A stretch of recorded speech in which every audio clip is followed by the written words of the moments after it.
Good morning mga kaparmers. Welcome na naman muli sa ating YouTube channel. Maulan na umaga. Yan. Nagsimula ng umulan dito sa Leyte. Parang tuloy-tuloy na yung pag-ulan. Meron tayong alaga mga kaparmers. Yan o. Behave ka lang dyan ha. Huwag kang tatakbo. Excuse me po. Maghahanda rin naman tayo sa ating mga pagkain ng ating alaga. Pagkain ng ating native pigs. Ayan.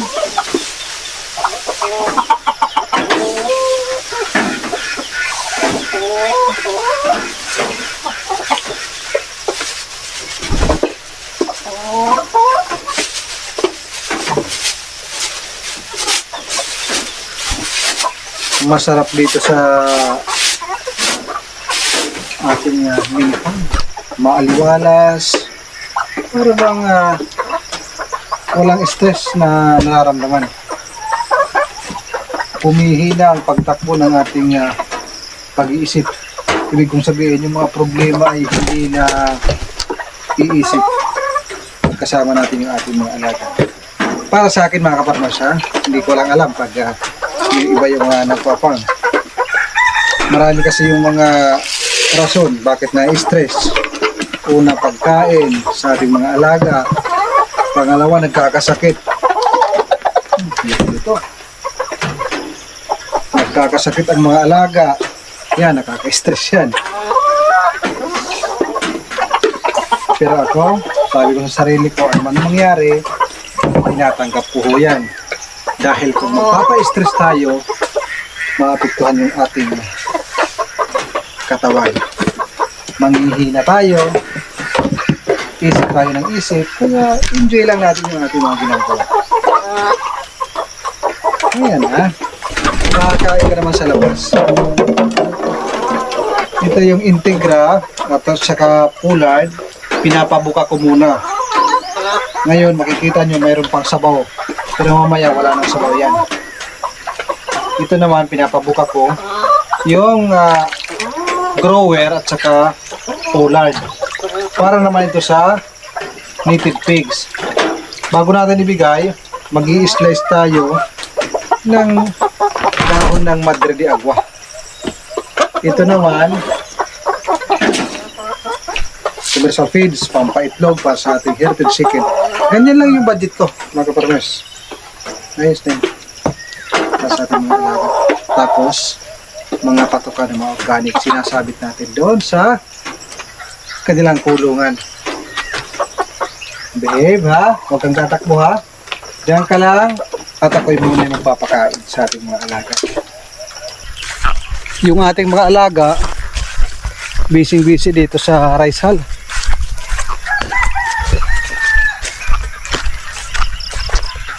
Minsan nakikita ko maraming ibon na pumupunta dito. Marami pa kasi sila natutuka. Kita nyo? Ang dalawang truck na rice hull, hapon ko na yun na trinabaho. Makikita nyo naman sa una nating video. Mabilisan yung ating pagtatrabaho mga kaparmers. Trinabaho ko lang yun ng mga sobra 2 oras. Oh, dito yung binuhos yung dalawang truck. Dito yung isa at saka yung isa dito sa malapit. Pag umaraw, medyo dry yung lupa, magpapahakot pa ako ng bali 3 truck. Maganda na yung kalagayan ng ating mga alaga. Ganda na ng ating kamuting kahoy. Malaking tulong para sa sunshade sa ating mga alaga.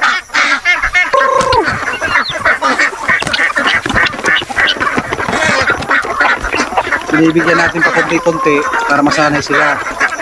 Kahit meron silang tinutuka dyan,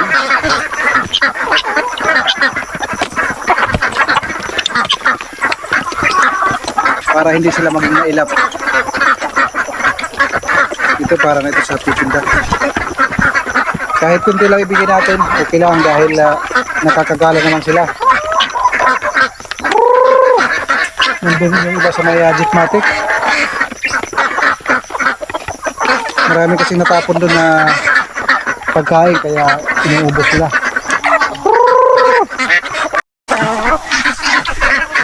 Mayroong isang kamoting kahoy na tumba. Yung dahon, kainin ito ng ating mga alaga.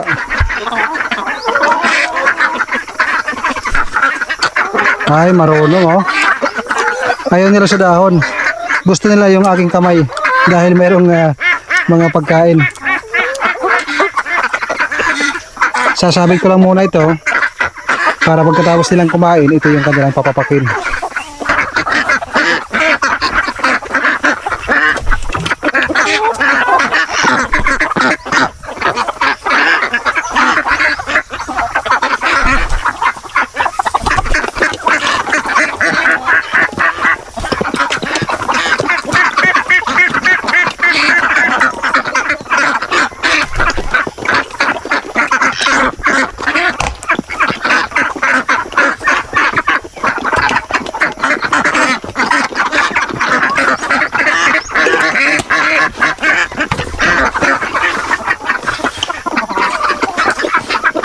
Balat na.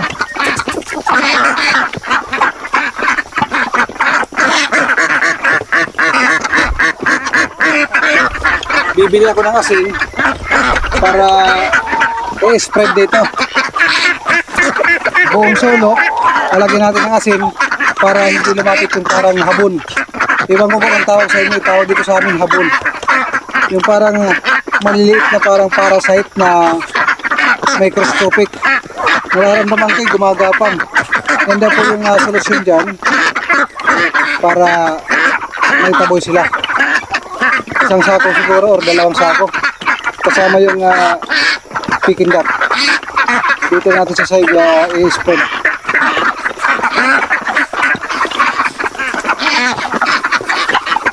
Malilitlog kayo. Kapasok.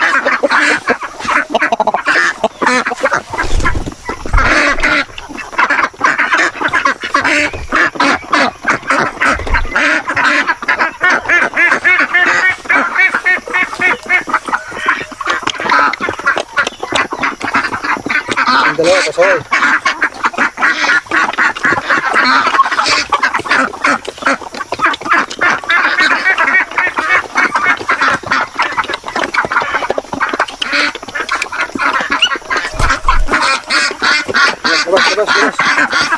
Labas.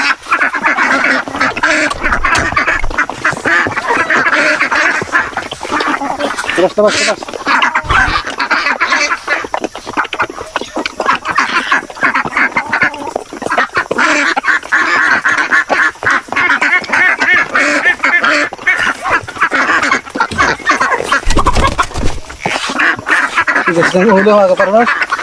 Ayaw talaga lumabas. Gusto nila dito dahil maraming chicks.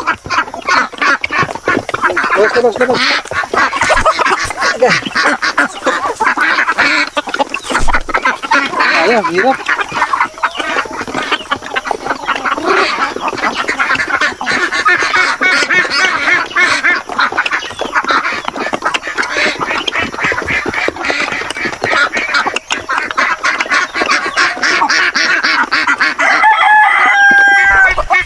Huli.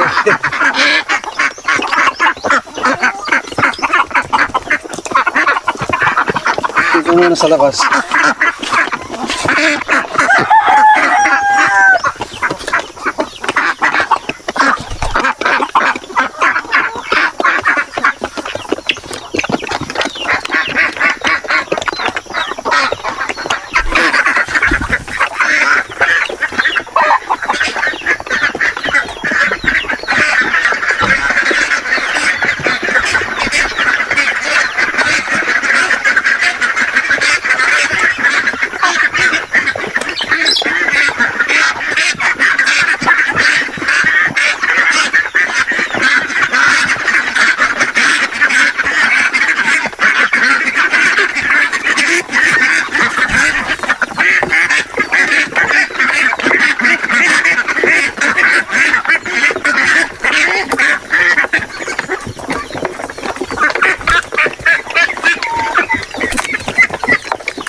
mga gutom, mga farmers.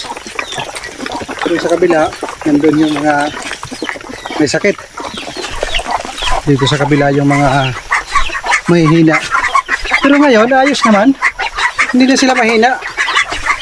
Malakas na sila, oh.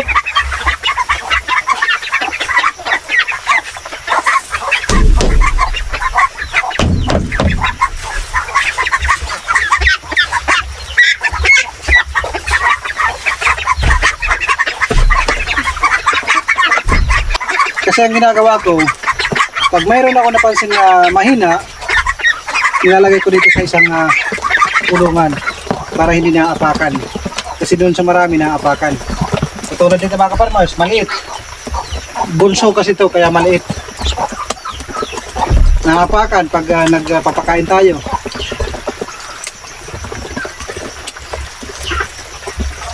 Ito malalaki.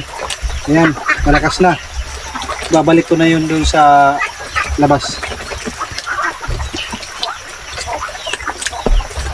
Mas maganda pag ilalagyan natin ng tubig. Binababad muna sa tubig bago tayo magpakain ng feeds. Dahil hindi sila nabubulunan. Pag hindi binabasa, nabubulunan na sila.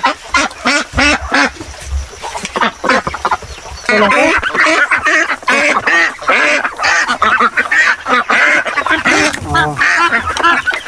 Hihingi ito mga farmers.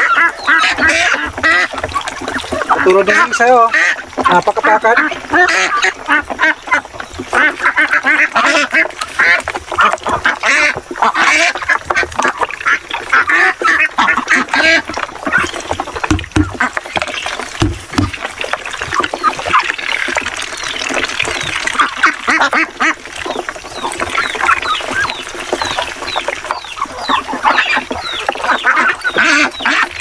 Wala na. Oh, ubos na. Tutakaw nyo.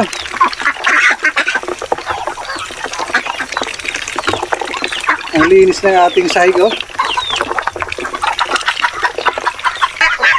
Nakapasok na naman yung ating native na manok. Labas.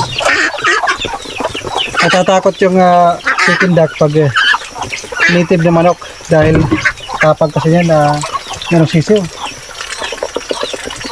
Tatlo lang yung sisiw niyan dahil noong una napansin namin mayroong mga maliliit na itlog kung saan. Kala namin sa Bingala. Ayun. Masira lang. Tapos isang araw nawala. Napansin na lang namin dito daw bumubukol. Diyan sa may sako na yan, bumubukol.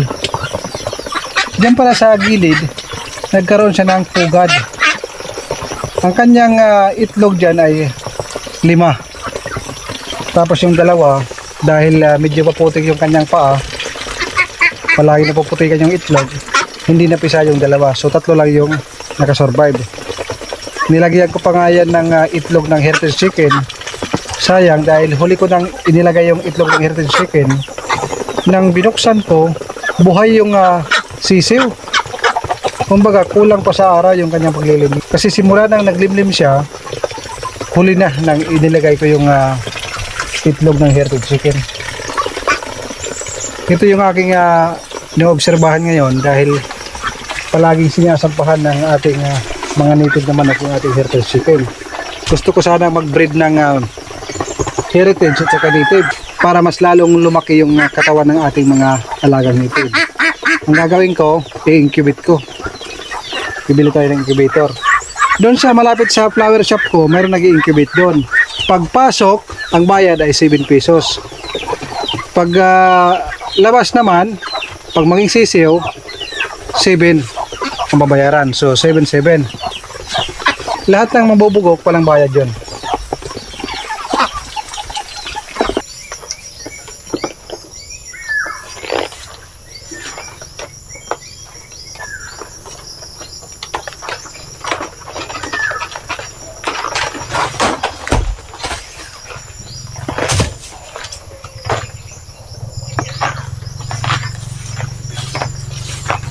Ang laki ng puso, oh.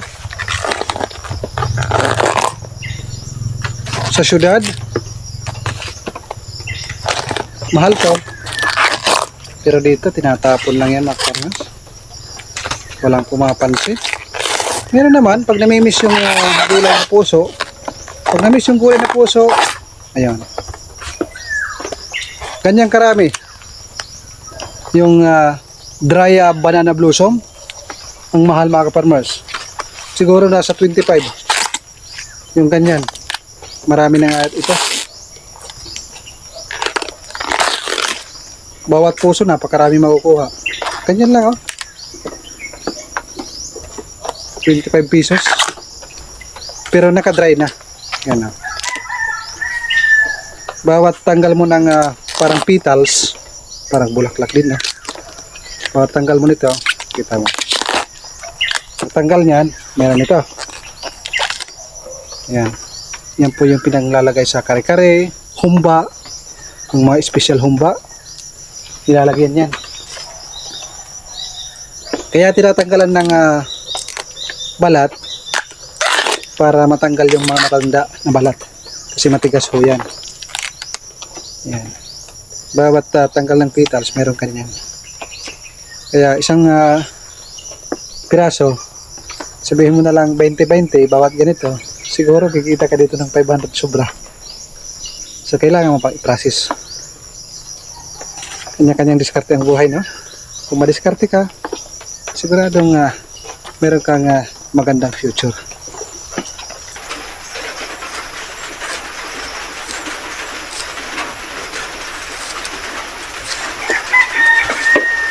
Napakatalim, oh. Grabe.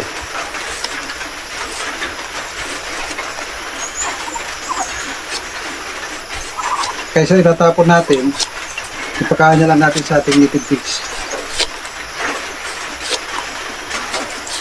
Hindi ko na giniling dahil maliit lang naman ito.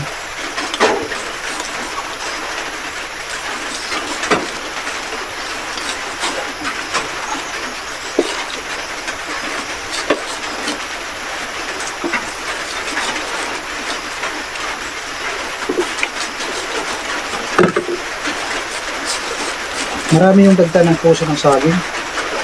Ito yung pinakadagta niya o parang sapot ng gagamba. Ayan.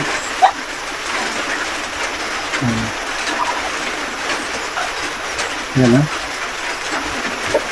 Tingnan nyo, wala yan.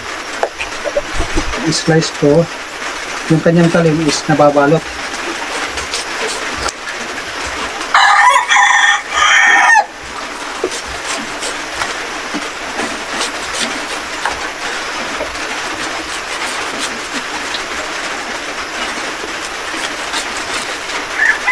Nawawala yung kanyang talim, oh.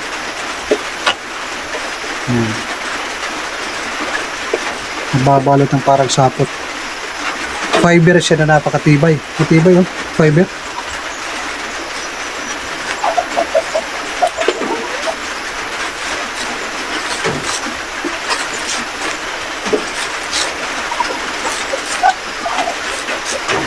Yung ganitong klaseng ulan, matagal na tumigil ito.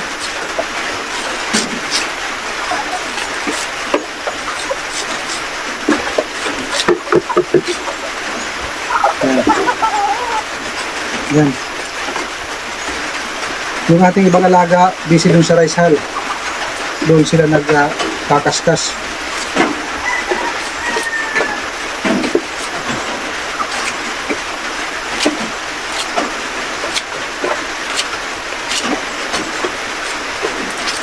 Tayo na. Lakas kumain ng ating mga alaga. Ito.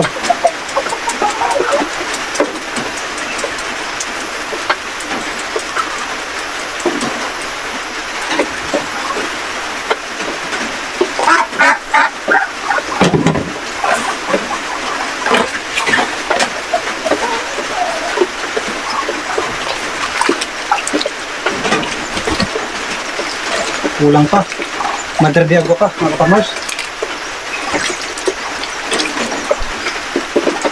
Malulusog yung ating dahon ng madre de agua. Hindi ko na dinamihan kasi marami naman to. Pangdagdag lang.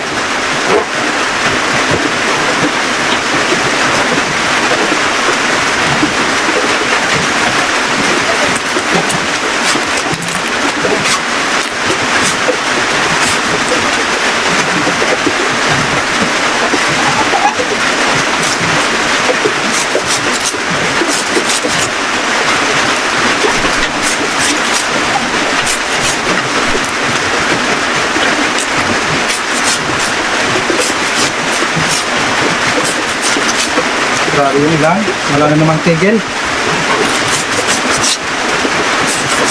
Buti na lang, bago pa umulan, nakapagpahakot ako ng rice hull.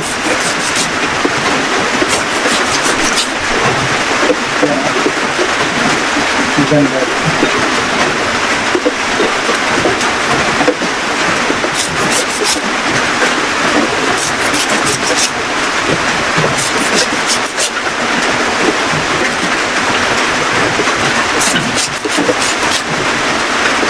Maganda yung iniikutan mo ng dahon ng saging kasi hindi siya naghihiwalay.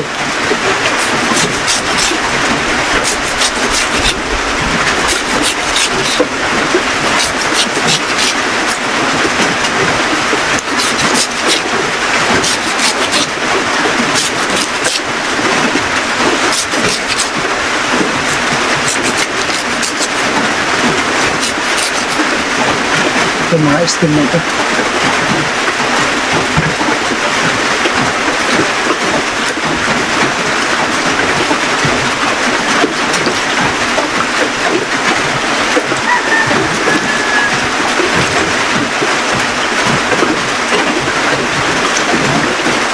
Pwede na. Sa balde oh. Para hindi titigil. Pagkain tayo ng alaga ng little pigs. Tara, samahan niyo ko. Nasanay niya sila sa semi-organic na pagkain. Sa una, hindi masyadong kumakain yan pag mayroong organic na halo. Pero ngayon, palaging ubos. Yung ating siminto, yung ating flooring, nagkaroon ng botas. Palagi nilang pinakagat.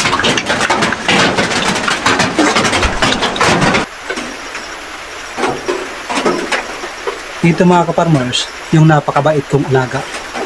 Hindi nagagat. Oh. Ito po ang tinatawag na bayawak dito sa probinsya. Ang bait yan.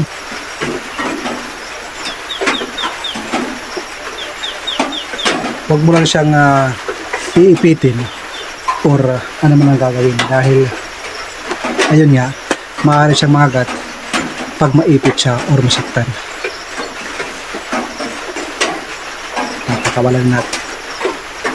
Gusto ko sanang pakawalan sa wild, kaso ayaw umalis mga kapartners. Anong gagawin natin dito?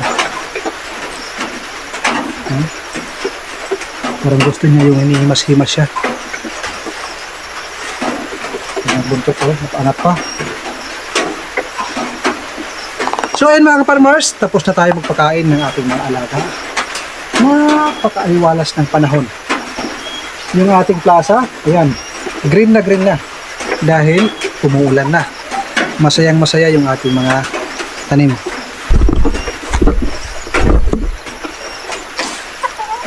Kung napapansin niyo mga kaparmers, wala tayong mga alaga na pakalat-kalat. Nandoon sila sa may rice hull, busy sa kakakaskas, naghahanap ng pagkain. So ngayon naman ang ating gagawin is pupunta tayo sa ating munting flower shop para gumawa ng bouquet. Shout out nga pala, pinakauna, yung ating mga basher.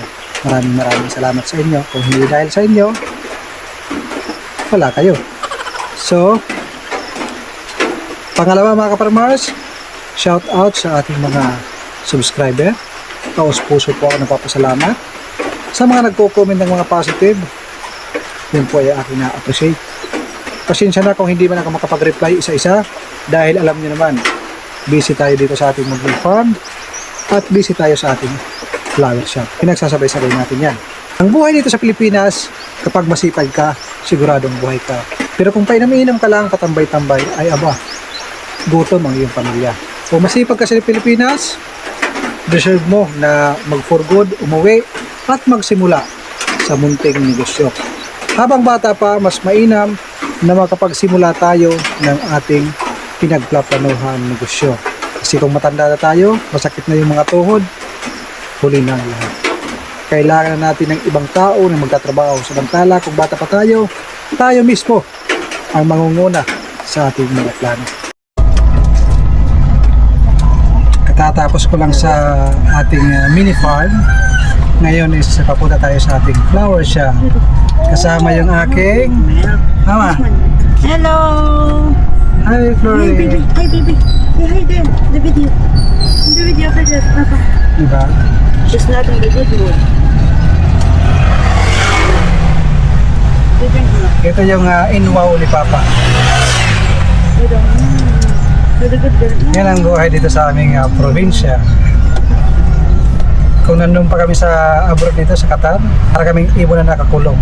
Trabaho, bahay, trabaho, tulog, kain. Yan ang buhay, mga kaparmers. Samantalang dito, nakakapag-aram tayo. Ikot-ikot. A road trip. Yan. Ikot tayo. Dito ako. Ikot kami.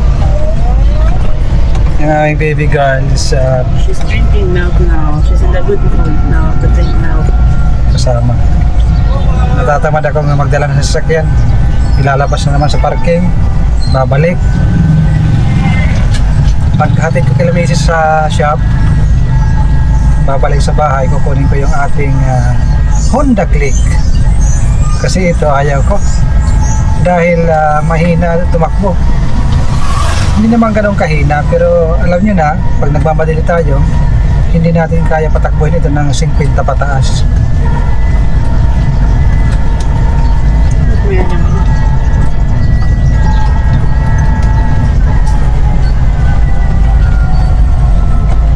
Open the door. Snack time. Nandoon yung aming flower shop sa May Real, pero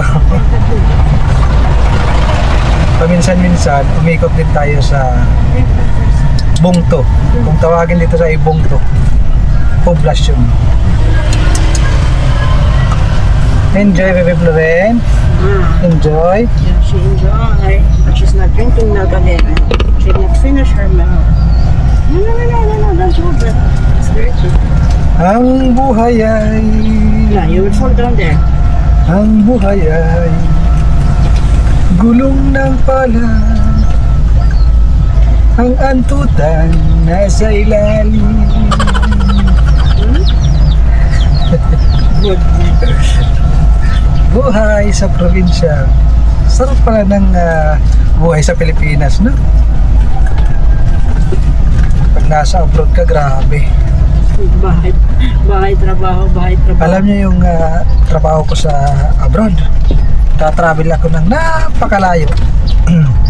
Kung sino man nakakaalam sa Azizia, papunta sa may saan ba yun? Lugar ko? Sa may Lulu Garapa. Lulu Garapa. Yan po yung aking travel. Hindi naman tayo nagtataksi araw-araw. Pag Biyernes lang, umaga kasi walang train. Pag umaga, nagtataksi tayo. So, ang pamasahe niya ay 35 real. Pero pag ako ay nagtitrain lang, ang pamasahe niya papunta doon sa aking trabaho sa train is 2 real. Pagdating naman sa bus, libre na yon. Shuttle yon ng metro train. Pero pag walang bus, hindi yan. So, kaso nga lang, lalo na pag pauwi ako ng alas 11 ng gabi, nakikipaghabulan ako. Hinahabol ko yung palagi yung bus. Pero kasing application, makikita yung bus kung nasaan na. Once na malapit, natatakbo ako. Gabi-gabi ho yun. Pero ayos lang, nakaipon-ipon naman, nakapag-start sa Pilipinas. Dito, may munting farm at mayroong ang tawag dyan, maliit na flower shop na pinapatakbo. Minsan hindi tumatakbo gumagapang lang. Ngayon ka rin.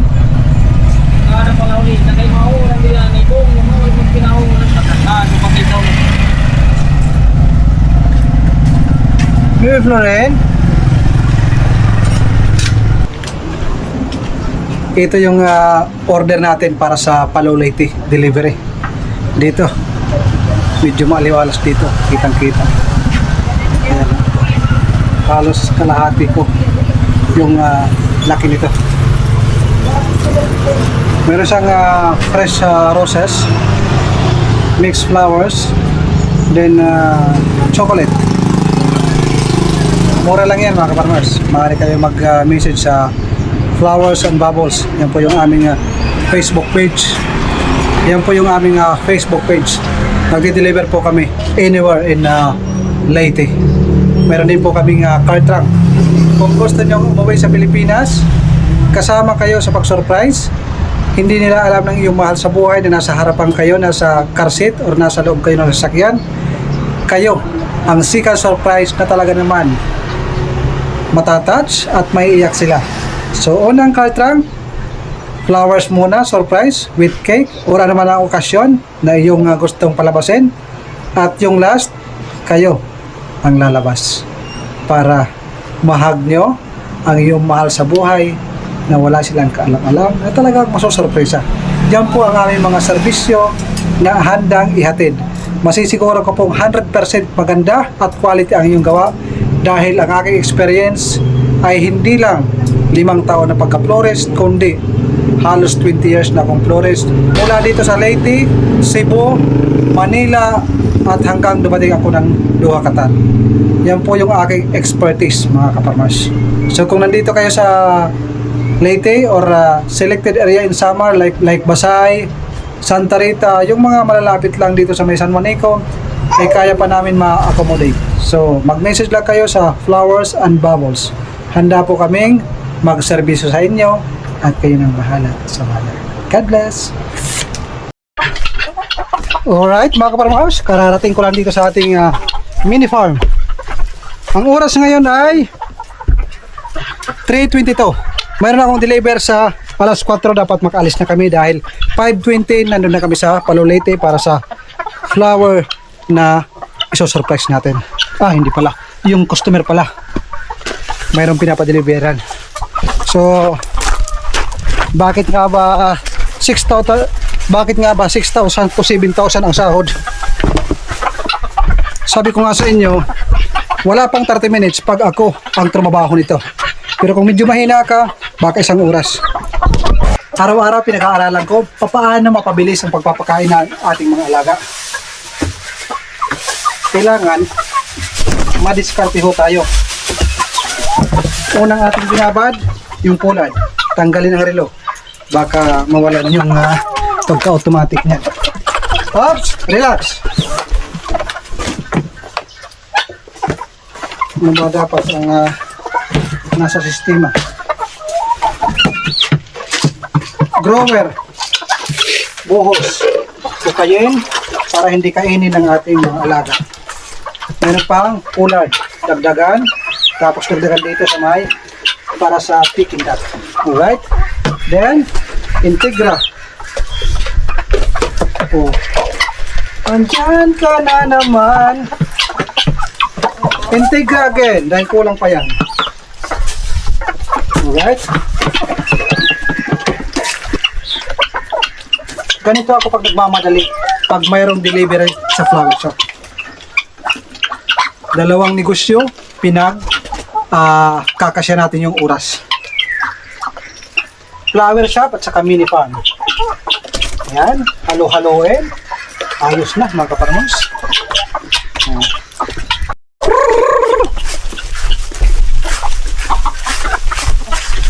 Ito yung pangalawang moves.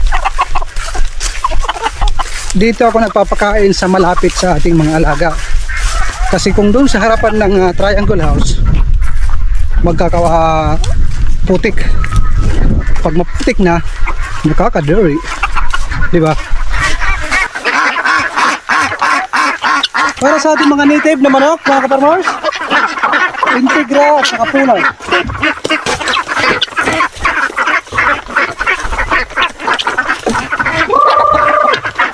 Nandun sa may gitmatic yung iba, mga kaparmors.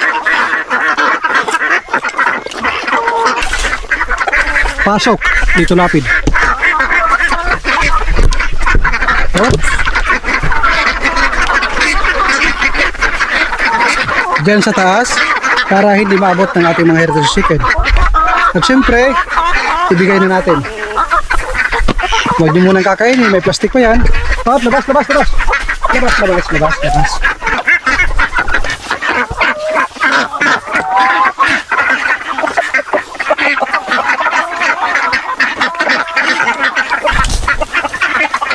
Dale.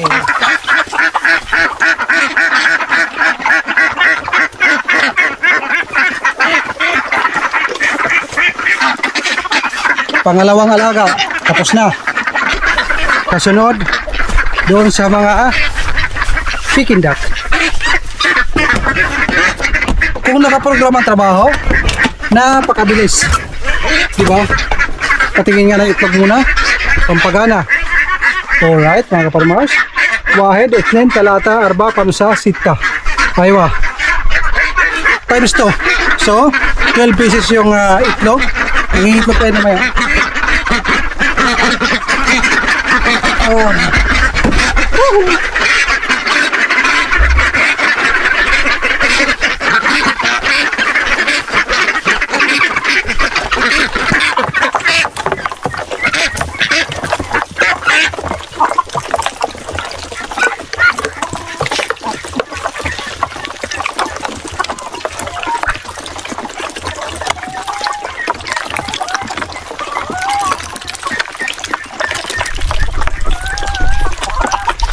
Kailangan may sistema para mabilis natin mapakain yung ating mga alaga. Kumbaga, memorize natin yung ating mga galawan. Ito, para doon sa loob.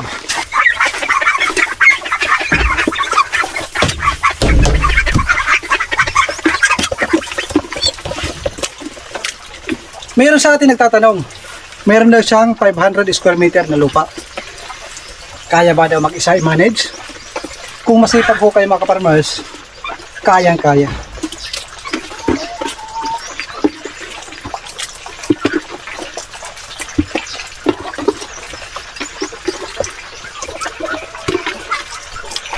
Pagkatapos nito, ang papakainin natin yung ating native pigs. Ayan mga kaparmers, ito na ang kasunod, native pigs.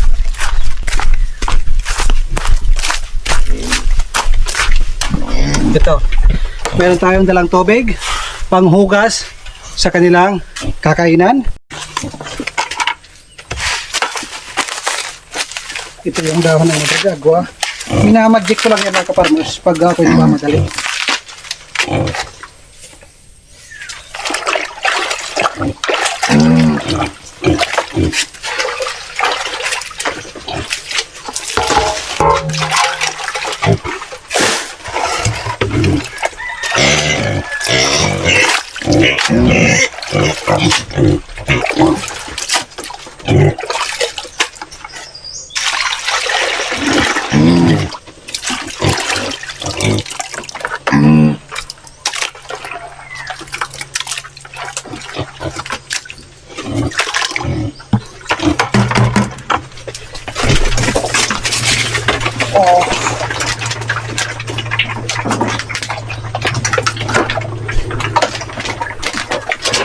Dito.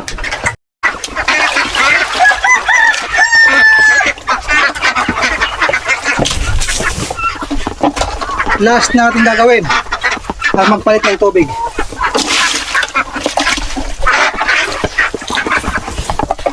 Morning at saka hapon kailangan palitan para hindi mabaho yung ating painuman.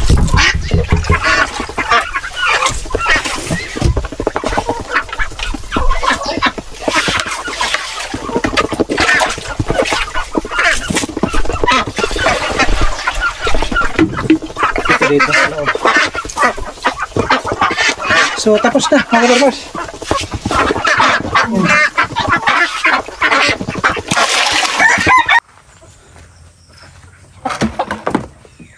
Katatapos ko lang magpakain ng ating mga alaga.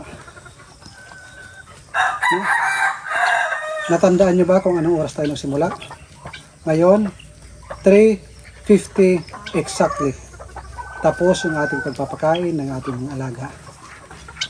Lobat yung aking Insta360 Ace Pro. Sa mga nagtatanong ano yung ginagamit natin na camera, Insta360 Ace Pro mga kaparmers. So yan po yung ating ginagamit.